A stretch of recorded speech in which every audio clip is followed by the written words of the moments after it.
Keling, darsni bir qiziq savol bilan boshlaymiz. Tasavvur qiling, kompaniyangiz 3 yillik katta ko'prik qurilishi loyihasini boshladi. 1 yil tinimsiz ishlandi, ter to'kildi, lekin mijozdan hali bir so'm ham pul kelib tushmadi. Xo'sh, nima deb o'ylaysiz?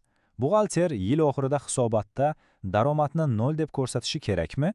Yoki mana bunaqa vaziyat. Siz muhim bir tenderni yutish uchun marketingga 10 minglab dollar sarfladingiz, agentga ham alohida komissiya to'ladingiz. Shu pullardan qaysi biri shunchaki havoga sovurilgan xarajat u, qaysi birini kelajakda foyda keltiradigan aktiv sifatida saqlab qolsa bo'ladi. Va eng noxush holat, loyihaning o'rtasida uni aniq zararga kirishini bilib qoldingiz. Endi nima qilasiz? Shu zararni yashirib bir necha yilga bo'lib, sekin-asta yozib yuborish mumkinmi? Yoki buxgalter olamida bitta qat'iy va shafqatsiz qoida bormi? Agar shu savollar sizga qiziq bo'lsa, demak siz to'g'ri joydasiz. Bugungi tushuntirishimizda biz aynan shu kabi jumboqlarga javob topamiz. Shartnoma aktivi degan tushunchaning sirlarini ochamiz. Buni Bekzod qurilish va Sardor qurilish kabi hayotiy misollar orqali tahlil qilib, daromadni tan olishning eng nozik jihatlarini ko'rib chiqamiz. Va'da beraman, bu tahlil so'ngida siz auditorlar eng ko'p xato topadigan qurilish foizlari va zararli shartnomalar kabi murakkab masalalarda haqiqiy ekspertga aylanasiz. Hammaga salom. IFRS 15 Masterclass seriyamizning 6-video darsiga xush kelibsiz. Bugun biz progressni o'lchash va qurilish shartnomalariga chuqur sho'ng'iramiz. Qani unda boshladik. Xo'sh, bugungi asosiy mavzuyimiz IFRS 15 standartining aynan qurilish shartnomalariga oid qoidalari va bu kabi uzoq muddatli loyihalarda daromadni qachon va qanday qilib tan olish kerakligi. Keling, dars boshidagi birinchi savolimizga qaytaylik. Pul kelmasdan oldin daromad tan olish mumkinmi? Buni Bekzod qurilish kompaniyasi misolida ko'rib chiqamiz. Demak, shartnoma qiymati 2,5 million dollar, kutilayotgan jami xarajat 1,5 million. Yil oxiriga kelib esa haqiqatda 1 million dollar sarflandi. Asosiy savol qancha ish bajarildi va hisobotda qancha daromad ko'rsatish kerak? IFRS 15 standarti loyiha qanchaga bajarilganini, ya'ni progressni o'lchash uchun ikkita asosiy usulni taklif qiladi. Birinchisi output usuli, ya'ni tayyor bo'lgan qismga qarab baholash. Ikkinchisi input usuli, ya'ni sarflangan resurslarga, masalan xarajatlarga yoki ish soatlariga qarab o'lchash. Bizning Bekzod qurilish aynan shu ikkinchi, ya'ni xarajatlarga asoslangan input usulini tanladi. Hisob-kitob aslida juda oddiy va mantiqiy. Haqiqatda sarflangan xarajatni, ya'ni 1 million dollarni loyihaning umumiy rejadagi xarajatiga, ya'ni 1,5 millionga bo'lamiz va shu orqali biz progress foizini aniqlab olamiz. Demak, oddiy arifmetika shuni ko'rsatyaptiki, xarajatlarga asoslansak, loyihaning 3 dan 2 qismi, ya'ni 66,6% bajarilibdi. Endi eng qiziq joyga keldik. Buxgalter umumiy shartnoma qiymatining, ya'ni 2,5 millionning aynan mana shu 66,6%ni, ya'ni 1,66 million dollarni bu yilgi daromad deb tan oladi. Tasavvur qilyapsizmi? Kassada 1 so'm ham pul yo'q, lekin hisobotda deyarli 1,7 million dollar daromad ko'rsatiladi. IFRSning kuchi ham shunda. Yaxshi, daromadni tan oldik, lekin bu yerda yangi bir jumoq paydo bo'ladi. Aytaylik, Bekzod qurilish 1,66 million daromadni tan oldi. Lekin shartnoma shartlariga ko'ra mijozga faqat 1 million dollarlik hisob fakturani, ya'ni shot faktura yuborishga haqli edi. Xo'sh, oradagi 660 ming dollar nima bo'ladi? Shunchaki havoda qolib ketadimi? Albatta yo'q. Mana shu farq. Ya'ni biz ishlagan, lekin hali pulini so'rashga haqqimiz bo'lmagan summa buxgalteriyada shartnoma aktivi deb ataladi. Sodda qilib aytganda, bu shunday aktivki, men ishni bajardim, bu pulga to'la haqliman, lekin shartnomaga ko'ra pulni talab qilishga hali biroz vaqt bor. Shuning aniq tushunib olaylik. Bu oddiy debitorlik qarzi emas. Asosiy farq shundaki, debitorlik qarzida siz allaqachon shot fakturani yuborib bo'lgansiz va shunchaki pul tushishini kutyapsiz.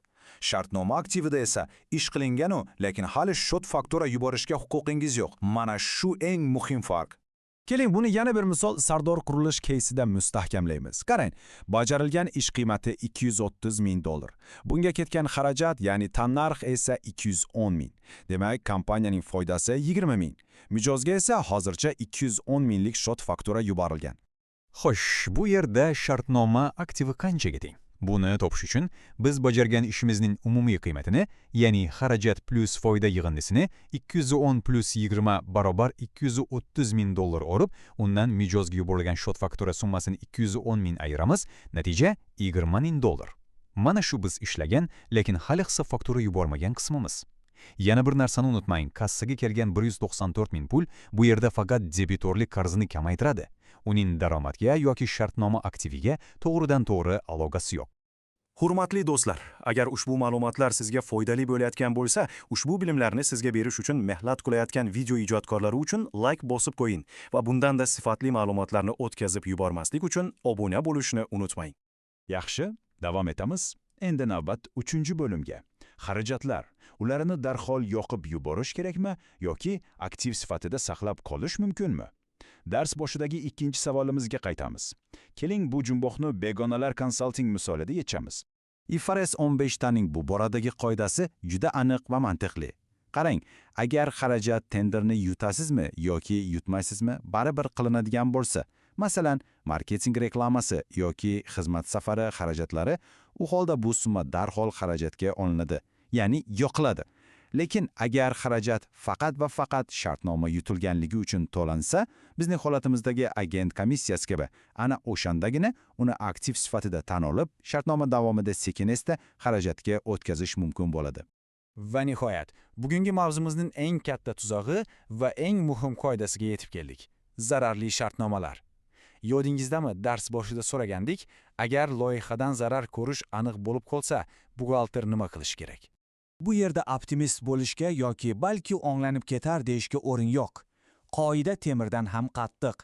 Agar loyihadan zarar kutilayotganini bilsangiz, uni yashirish yoki kelasi yillarga bo'lib ko'rsatish qat'iyan man etiladi. Siz butun kutilayotgan zararni bir tiyin ham qoldirmasdan hozirning o'zidayoq to'liq tan olishingiz shart. Ha, bu kompaniyaning joriy yilgi foydasini yo'qqa chiqarishi mumkin, ammo bu investorlar va boshqa manfaatdor tomonlar bilishi shart bo'lgan achchiq haqiqat. Juda yaxshi. Keling endi bugun o'rganganlarimizni qisqacha sarhisob qilib olamiz. Demak, 3 ta eng asosiy xulosa. Birinchidan, kassangizda pul bo'lmasa ham bajargan ishingizga mutanosib ravishda daromaddan olishingiz nafaqat mumkin, balki bu majburiyatdir. Ikkinchidan, mijozga yuborilgan shot faktura hali daromadni to'liq anglatmaydi.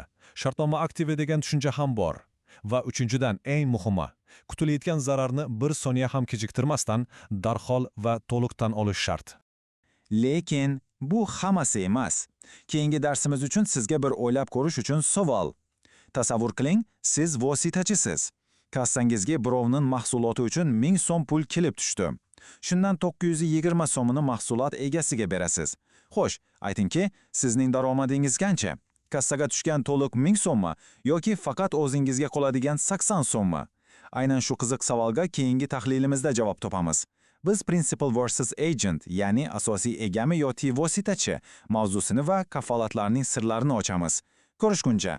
Agar video yoqqan bo'lsa, like va obuna bilan bizni qo'llab-quvvatlash esingizdan chiqmasin. Biz bilim beramiz. Sizdan esa ozgina e'tibor kifoya. Omon bo'ling.